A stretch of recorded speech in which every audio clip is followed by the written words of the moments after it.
নমস্কার, আপনাদের সকলকে স্বাগত জানাই চ্যানেল রূপা মুখার্জি বেঙ্গলির ওপর একটি ভিডিওতে। আমরা টেট পরীক্ষার প্রস্তুতি নিচ্ছি।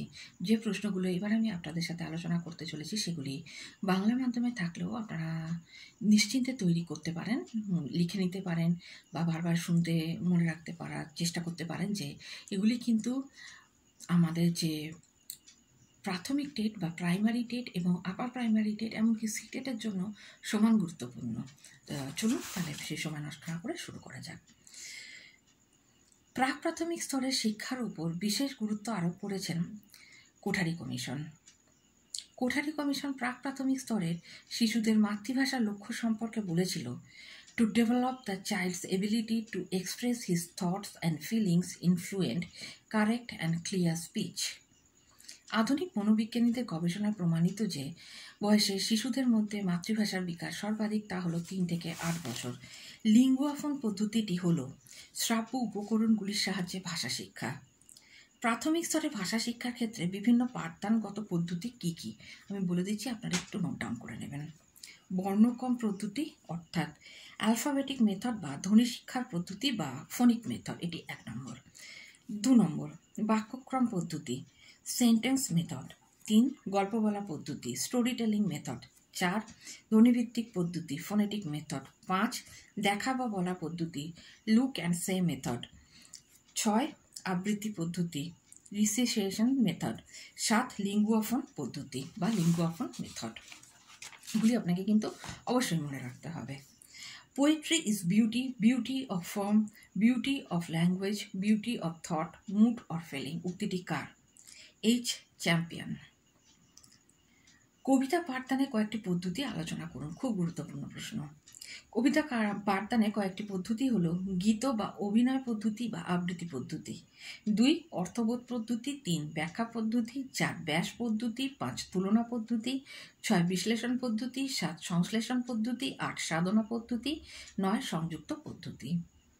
পরের প্রশ্ন, কবিতা পাঠদানের আদর্শ পদ্ধতি হলো সাধনা পদ্ধতি। সাধনা পদ্ধতি। কবিতার রসোপলব্ধিতে বিশেষ সহায়তা করে সাধনা পদ্ধতি। কবিতা পাঠে সর্বাধিক সহায়তা করে সরব পাঠ।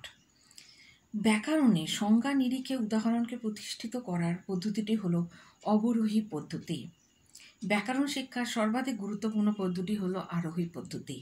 ব্যাকরণ শিক্ষার বিভিন্ন পদ্ধতিগুলি আলোচনা করুন। আরেকটি গুরুত্বপূর্ণ প্রশ্ন, অবশ্যই নোট ডাউন করে নেবেন।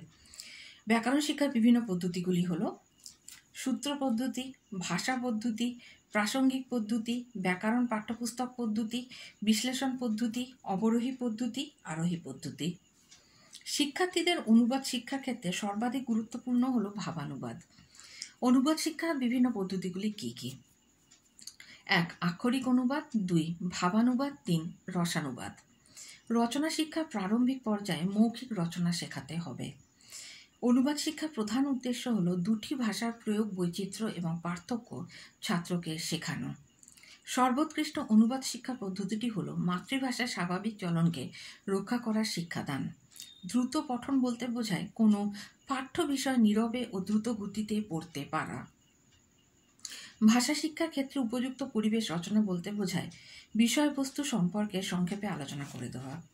Grammar is the principal analysis of a language, it's anatomy. উক্তিটি কার? Doctor H সুইটের। ব্যাকরণ শিক্ষার সর্বাধিক প্রয়োজনীয় পরিলক্ষিত হয় লিখিত ভাষা ব্যবহারের ক্ষেত্রে। ব্যাকরণ শিক্ষার বর্তমান ধারণানুসারে ব্যাকরণ হবে ভাষা শিক্ষার প্রধান সহায়ক। Nobody should study the grammar until he know the language. উক্তিটি কার? এ জেসপারসনের। শিক্ষা সহায়ক উপকরণ প্রধানত কত প্রকার? 3 প্রকার। শিক্ষা সহায়ক উপাদানের প্রকারভেদগুলি বলুন। শিক্ষা সহায়ক উপকরণের প্রকারভেদগুলি হলো 1 দৃষ্টি নির্ভর উপকরণ বা ভিজুয়াল এইডস। 2 শ্রুতি নির্ভর উপকরণ বা অডিও এইডস। 3 দৃষ্টি ও শ্রুতি নির্ভর উপকরণ অর্থাৎ অডিও ভিজুয়াল এইডস।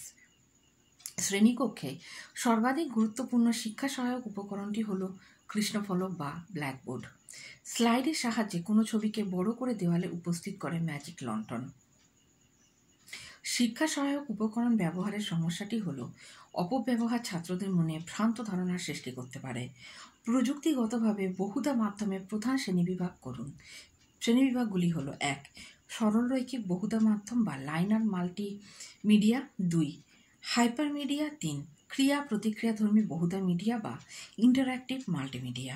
প্রযুক্তিগতভাবে বহুধা মাধ্যম মূলত কয়টি ভাগে বিভক্ত? 3টি ভাগে বিভক্ত। সরলরৈখিক বহুধা মাধ্যম হলো যাকে নিয়ন্ত্রণ করা যায় না।